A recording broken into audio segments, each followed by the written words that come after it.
All right, this is everybody's going to be here. Catherine and Siren are out.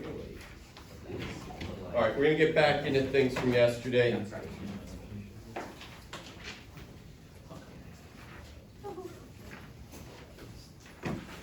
All right, we were working yesterday on trying to find the antiderivatives of the 6 trig functions, so that when we start with each of the 6 trig functions, we can know their their derivatives. That's from chapter 3, section 5, and now know their antiderivatives.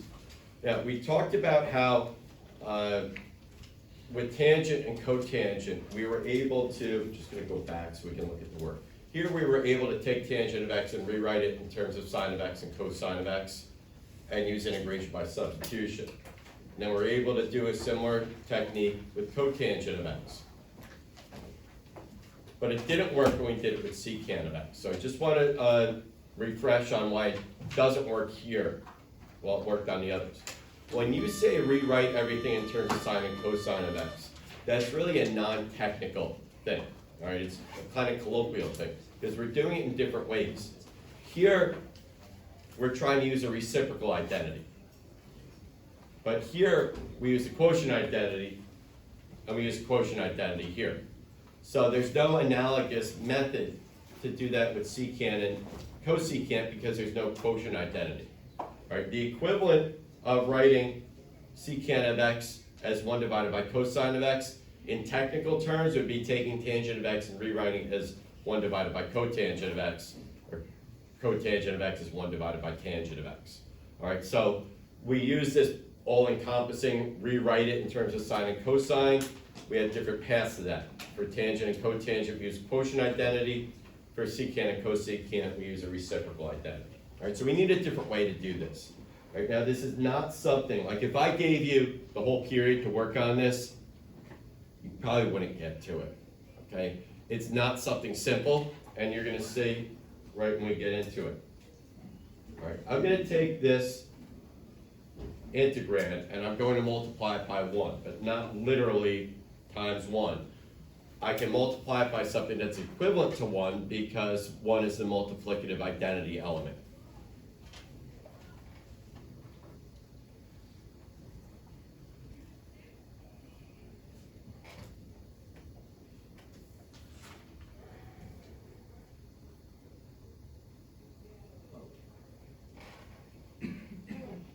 All right, that's equivalent to 1, which makes it a valid manipulation.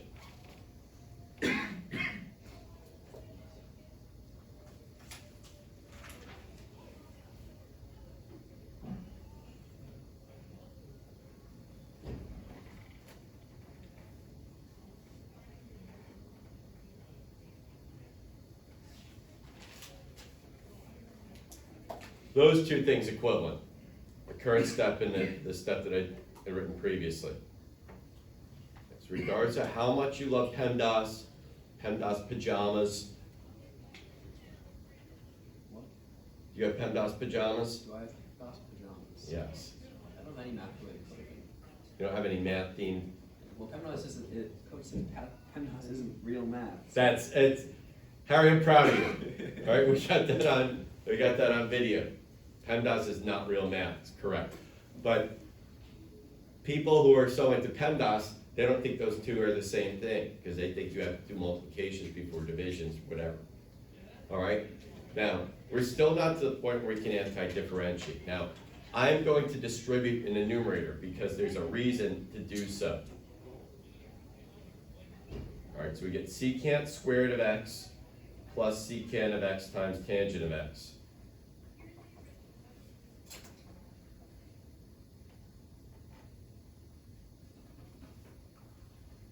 Alright, let's make sure we're writing our dx's.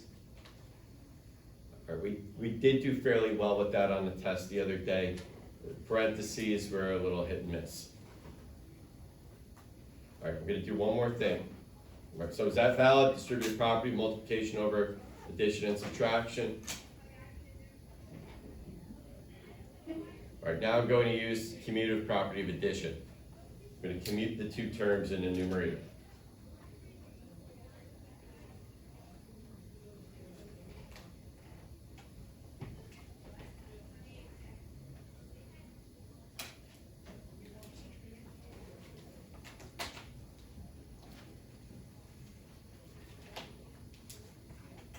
Alright, so I'm done with my manipulations.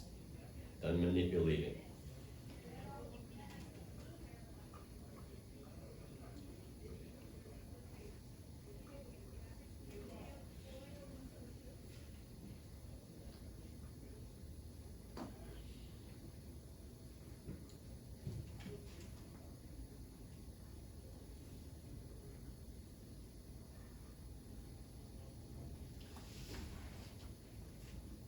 Alright, did you get a light bulb? Well,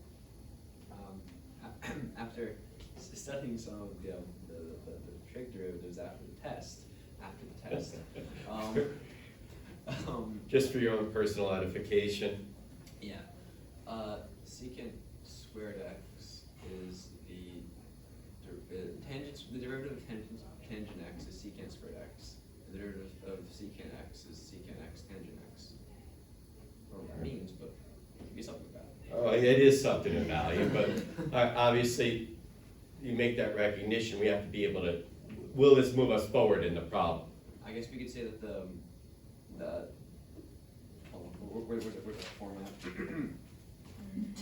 Harry, you know we're recording, right? Secant x tangent x plus secant squared x is close enough to the derivative of secant x plus tangent x. Correct. Hey. All right, so where would you go from here? Well, we would define u as secant x plus tangent x, and then make du equal to secant x tangent x plus secant squared x dx.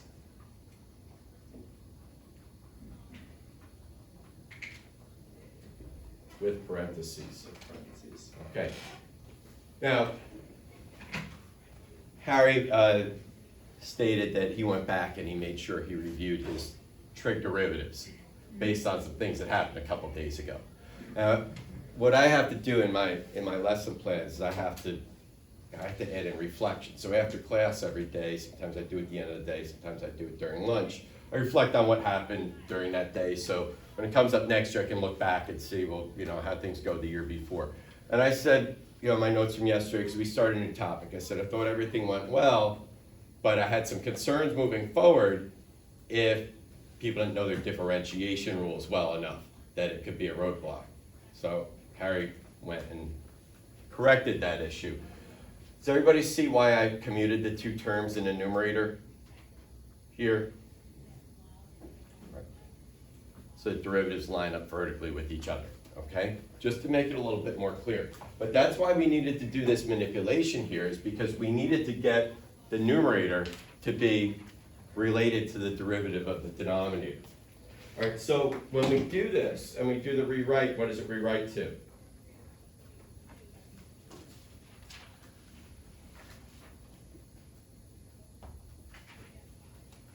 Adam. All right. Remember, when we make our change of variables has to be complete, and we should be able to go, once we go from here to here, we should have something that's simple to anti-differentiate using things we already know. So we don't want to see any products, we don't want to see any quotients, we don't want to see any composition. Can we easily anti-differentiate 1 divided by u du? Yes. All right, to what? Patrick? ln of absolute value of u plus c. Okay, don't forget your plus c's. What else do we have to do here? Back substitution.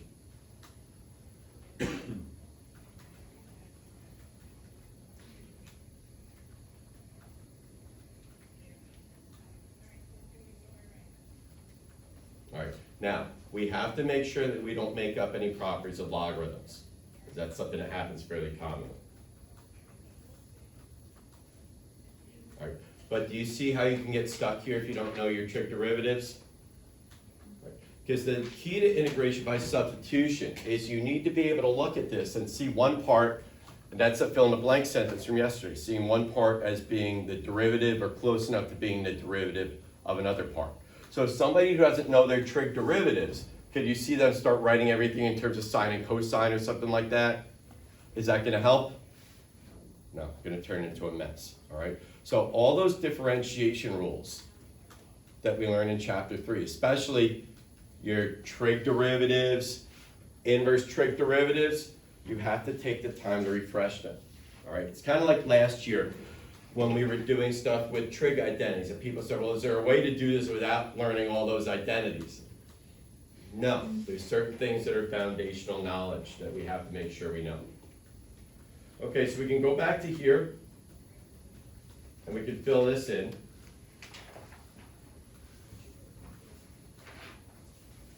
All right, we're not going to go through this in class. This is one of those things as part of the chapter review when we get closer to assessment time. Similar argument would show this to be the case. All right, don't forget your plus c's, your dx's. All right, so now we want to make sure that we buckle down and not only refresh our trig derivatives from chapter 3, but that we know these also. Because you're going to need, what we just did, you're going to need to know that. It might come up on the AP exam. We don't know for sure it's going to come up on the AP exam until we take the AP exam. It doesn't come up every year. But you don't want to have to spend that 5 minutes or more trying to remember, well, how did we come up with that in class and recreate the work?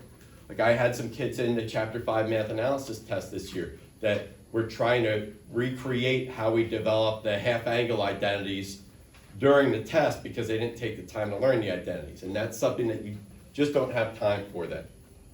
Right? Because every time you got to try to recreate something that you should already know, that's time away from whatever. And you can't ask for 5 extra minutes because you had to redevelop some anti-differentiation rule. Okay? So we make sure we buckle down on these over the weekend, make sure we know our trig derivatives as well. All right. It should take a couple minutes. I want you to do this problem.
Even if there's not what you use.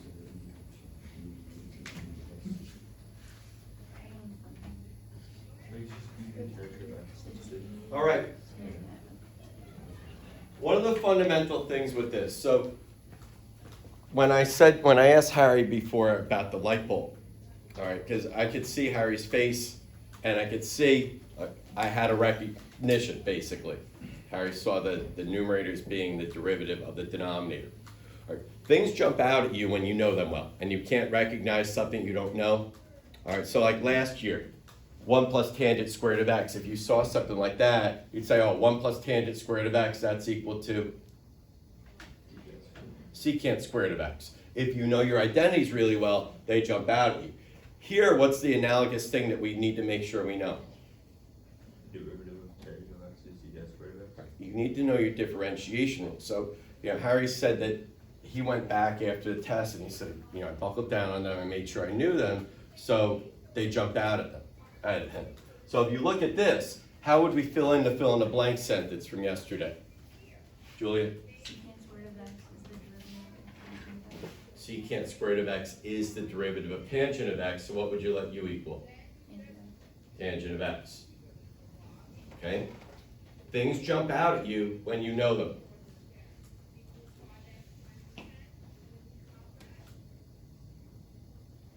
Okay, so what's du then? Secant squared of x times dx. Secant squared of x times dx. Now let's make sure we're conscientious with writing in the dx's. All right, it's usually what happens to 7.2 and the 7.3 stuff that we're going to get into after the weekend. All right. Now rewriting this, doing our change of variables, what would the new integrand be?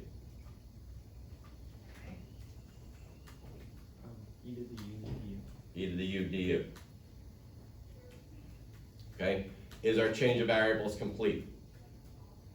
Okay, so antiderivative of e to the u, e to the u plus c.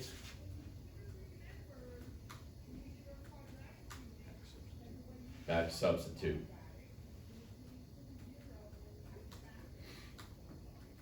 All right, now to check that, what differentiation rule would we need to use? Chain rule. All right, so that's what tells you that integration by substitution was the right way to go with it. All right, so yesterday we wrote out that fill in the blank sentence. Now, as I walked around, some of you are writing it out still, and that's fine. So it's kind of like training wheels on a bicycle. Write it out for as long as you need to write it out, but when you get to the point that you say, I don't need to write it out anymore, then it's fine. When I was over here, Henry and Chris were working, and Henry just said it without writing it down, so that's fine also. Get to the point where you think it, but then as we get better and better at this, it's just going to jump out at you. You're going to see it automatically, okay? But we've only been doing it for basically less than an hour, okay?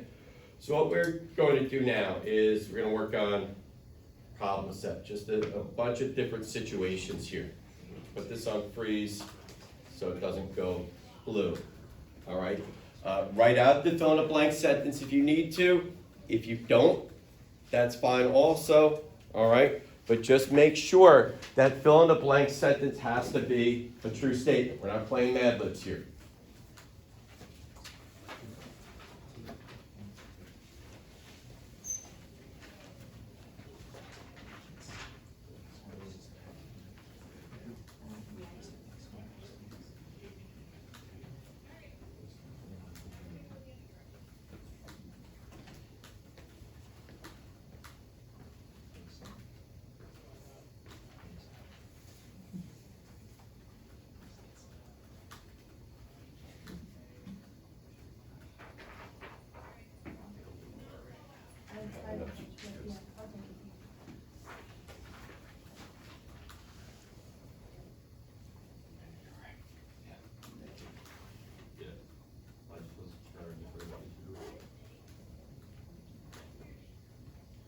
Right now, keep in mind also, it's not going to be every problem that you have to use like a trig differentiation rule. So don't get yourself, like, don't put those blinders on where you say, you're looking at that and you're trying to think of trig derivative or inverse trig derivative. Right? We do whatever the problem requires.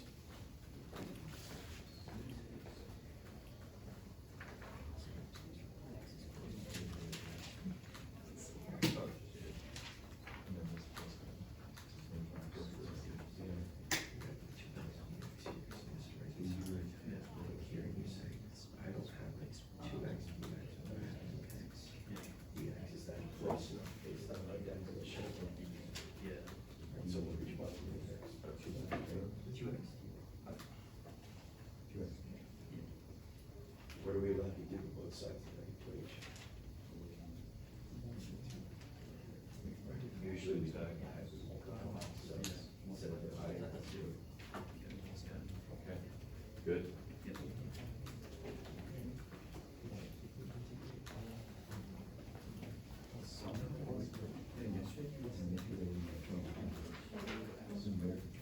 Just make something up there. We have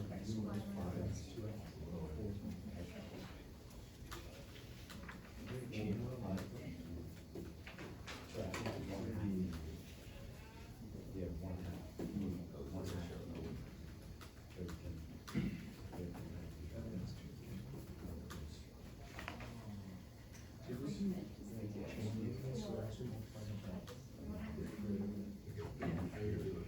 You're guilty of universal logarithmic anti-differentiation. Yes, that's what they call it on the AP exam, when you do that. You only use ln when you're anti-differentiating the expression. One over x, one over u. It's because that negative first power, that's the only situation where the power doesn't apply.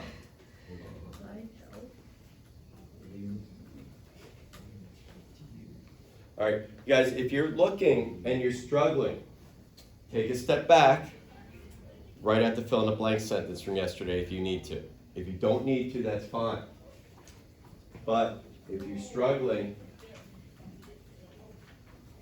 we go back to what works.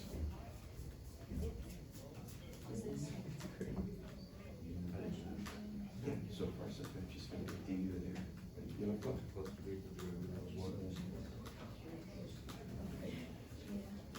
Okay.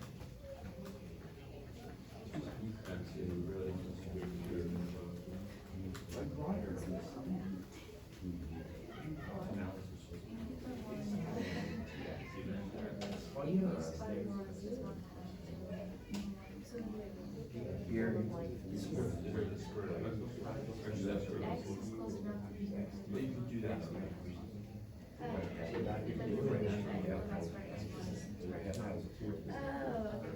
Sorry. Half times a fourth is an half. Right? What might you The use? equation is 2x dx. just thinking about, let's erase. That'll be 3.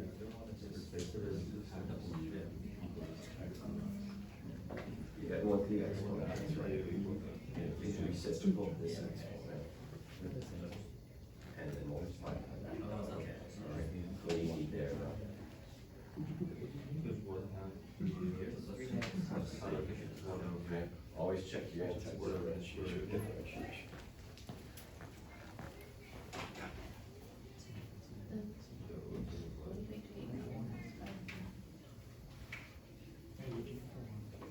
would be So 1 over squared, 1 over 2 squared u times du. Then you have to see is here, it's just x dx. It's like if you rewrite it, it's just gonna be 1 over this times x dx. And then you're gonna multiply by something, so then you just get this on the right side, so you just substitute easily. That's the concept of rule. So usually don't get 1/2 du. Here's my different. Where you say equal to Is dead on. You look here and you say, I have 2x dx. I have 2x dx here, I have an x dx. Yeah. Does that fit our definition of close enough? Okay, so the only thing you're allowed to do with the equation is multiply both sides by constant. Okay. Thank you. Thank you. You're welcome. Yeah. Thank you. Julia did most of the work. You divide it by the effect Went from here to here. That's what I'm saying. Oh, equal. What's These -1? We don't want to let a middle school algebra mistake get in the way of our college level calculus stuff. Well, I get that. So, You need the du.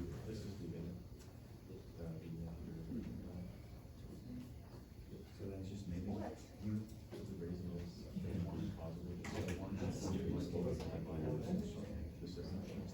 So. that's what you're, oh, you already went through it. So, two, you go with that. Is there one part close enough from being the derivative? 2 times the, I don't. 2 times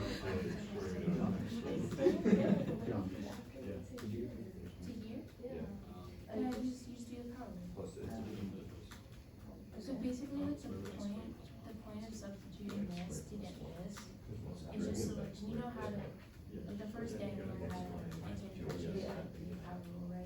So then you just anti-differentiate normal, you get to the final simplified thing with U and N, which is just back to what you want. The U in the first one is two x dx, yes?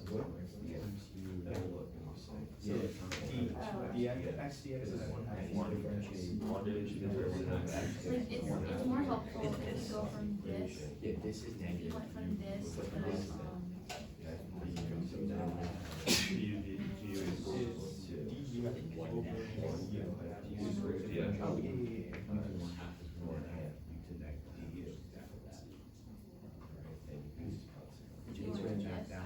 cause then you can see here, this. So you know where to substitute that.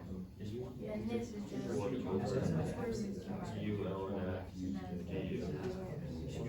like when you're starting this one, like, I guess you should like, you just rewrite it like that. I'm gonna like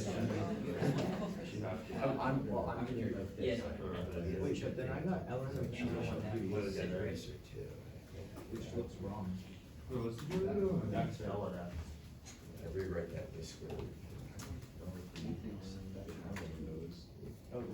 What's the antiderivative one, are you? ln of f. We went over that, right? Doing all right here? Wait. Alright, this is something that we never do. We never let U equal F. Because if you look at these two things, they're pretty much the same. You're just shifting the issue from in terms of X to in terms of U. All right, so that's a learning moment. But remember, we have to look for, that's what the whole fill in the blank sentence is supposed to force you to do, is to look for one part as being close enough to the derivative of another part. So there you have one half But that there. doesn't work unless you know your Your differentiation rules. The other one half. Because then the one part will stand out as a derivative of another part. Is it 1 over L and F? After the iodines? Yeah, it is what it is. And just because you're not used to seeing something doesn't mean it doesn't exist. You know, you're done with high school math and we're doing college math. All right, guys, another thing here, Eunice just asked, like, can I have something that looks like this? Just because you haven't seen something that looked like that before, doesn't mean it doesn't exist, right? Nobody here's got a PhD in math where they've seen everything. So like, this could be the outline of the one. What do you mean? L over L and F is the derivative of. Antiderivative one over U, U is. Wait, About this, yes. 1 over X is the Actually, we derivative just. of L and F. I can't see your hands in the derivative of this. why did you, what? You multiplied it for. The derivative of U equals 1 over L over X. One over X. That's the exact thing that Eunice asked me about. It's just like you can take a sine and take a sine of a sine or cosine of a sine and that line of a cosine. 1 over X is the derivative of L over X. All right, does that work better? Increase by one. So remember, if you make a bad choice for you, you're gonna hit a dead end. I think that's happened a couple times along the way. Divide by the new exponent. So divide by one half equals. So du equals X whatever. du It's two new exponents. I know, but it's 4 divided by Yeah, 8. divide by one half. Oh, so you have to multiply. Multiply by the X over X. Okay. What are you missing there? 1 over X, yeah. Yeah, okay. So X squared.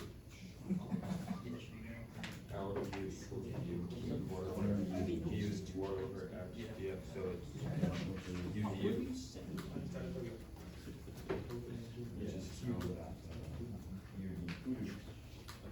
it U du? Or is it I think it's just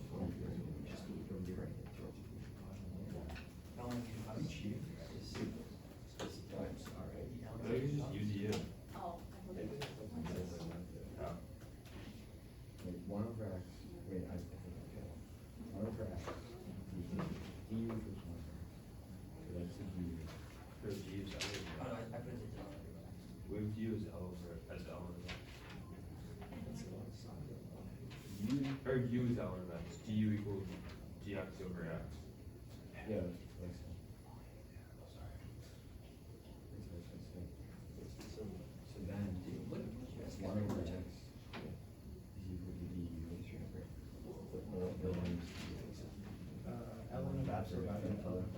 Because obviously that's it, that's like the hardest part of the problem is figuring out what U is, so we wanna make sure that we don't let everybody.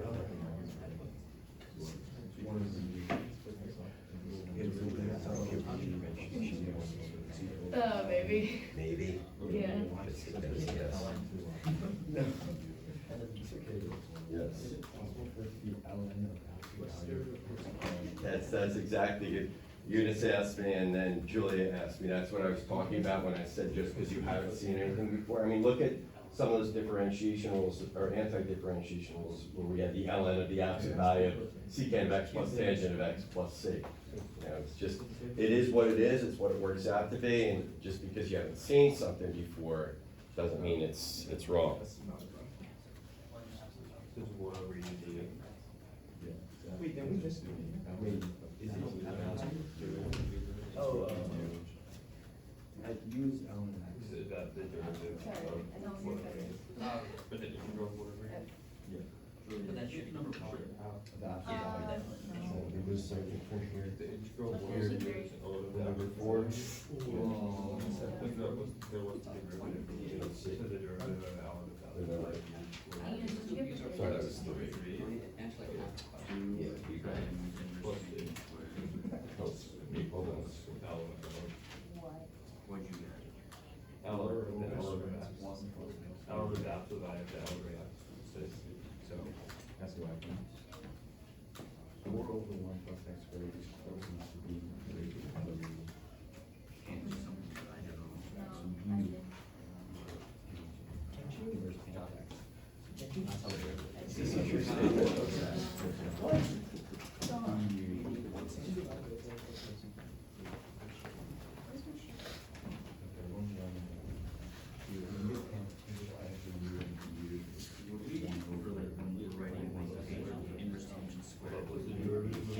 You can't do that because the negative 1 isn't an exponent, it's a notation of the inverse, so you're just gonna have to say inverse tangent of x and then. Yeah, I didn't know how to write it, so that's what.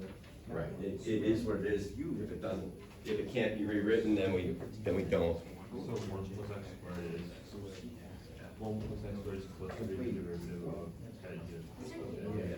It is. Yeah. Just, on the door. So, U is.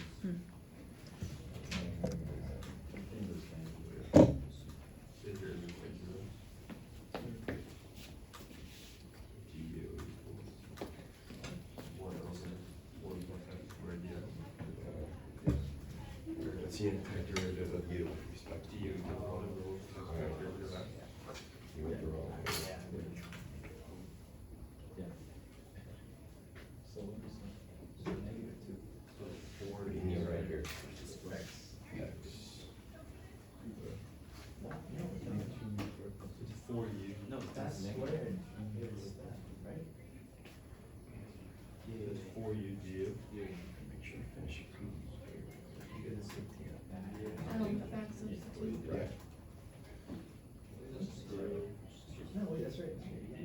But it's, it would. No, no, it would make sense if the AC council.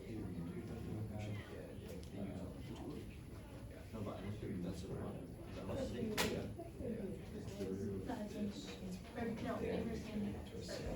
I messed that up, I thought this was. X is 4 plus u, correct? My answer was. Better to erase this. Well, No, it's coming through with that 0.5 for you. What did you say? 0.5. 1 plus. Go to the traditional. Yeah, good.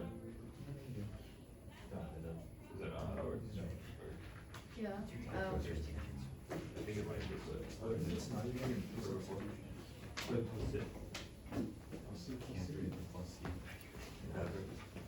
Substitution.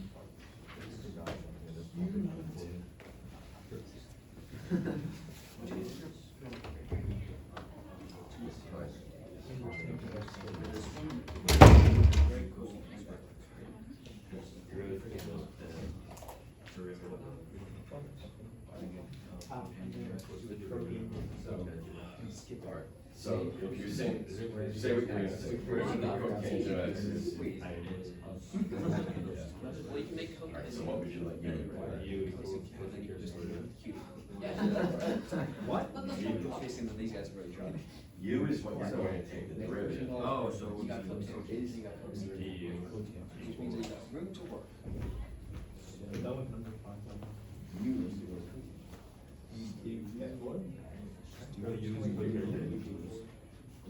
cotangent. U is cotangent. I get 4 U out. Du equals cotangent squared x. Well, yeah. Oh, yeah. Okay, so what we got here is.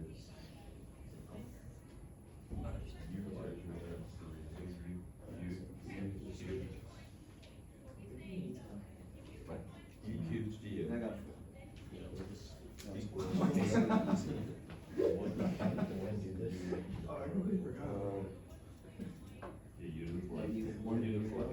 Why do you think you wouldn't be able to do it? I just wasn't sure if it's like.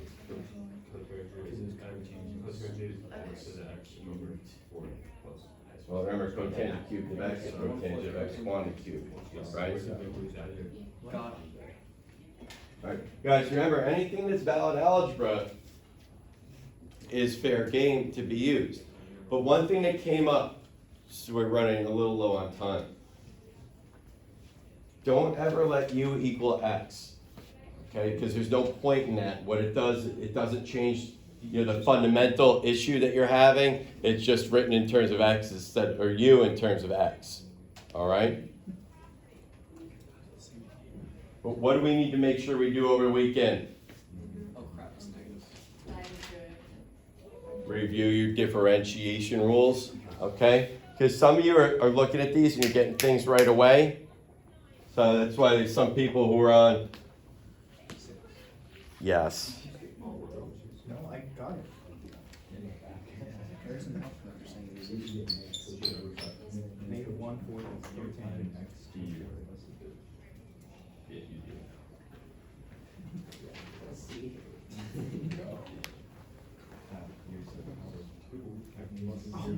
So easy, Chad.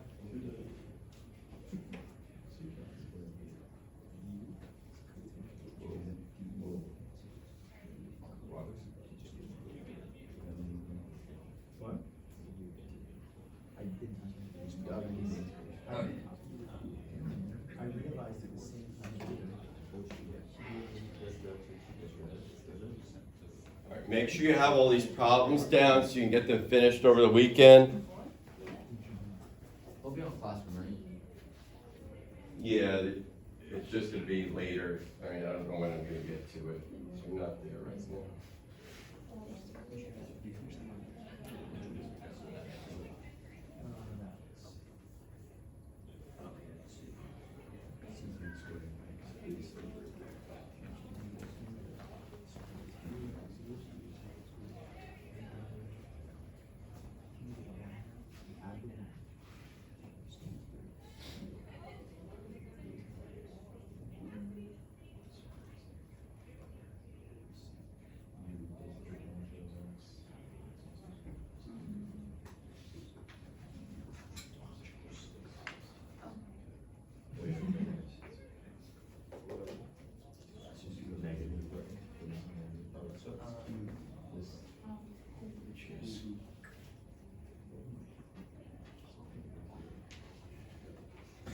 Alright, guys, one thing keeps coming up.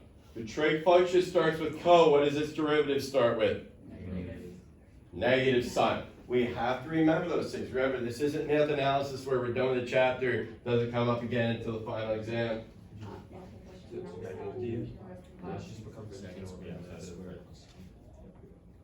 ln to the sixth power. No. No, it's the secant.